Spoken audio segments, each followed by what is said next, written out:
Welcome everyone. This is all about automotive again, but specifically automated vehicle technologies and some of the methods that we use to improve the safety and improve the performance of those vehicles. So let me just quick background. VSI, we're pushing 5 years. We are researchers and analysts, but we're a bit different. We gain most of our insight from our lab work, and we have vehicles in which we use to test out different combinations of componentry. And all the major companies, or many of the major companies that are supplying components, don't have the capacity to put it in an automated vehicle. Either they don't have the resources or the know-how, and so that's what VSI does. And then we also offer a research platform from which all of our data and insights is available that way.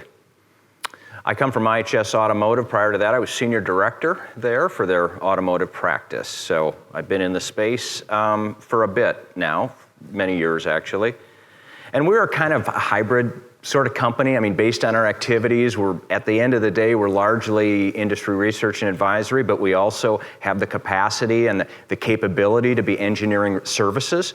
We also have the capacity to test and demonstrate these vehicles. In fact, you may see these vehicles here they're at different conferences around the world. It will be right here in this building on August 22nd, 23rd, and 24th, as a matter of fact, for the Drive World Conference that's put on by the embedded systems folks. So thank you very much for asking me to speak, and I'm delighted to be here. So I first want to talk about, automation is not just an end game. It's not always about the day when we are riding around as passengers in fully automated driverless vehicles. It's a whole lot of different things, and it's as much about safety as it is about automation. But just for purposes of understanding the different trajectories of automated vehicles, I want to point out three unique, quite similar trajectories that do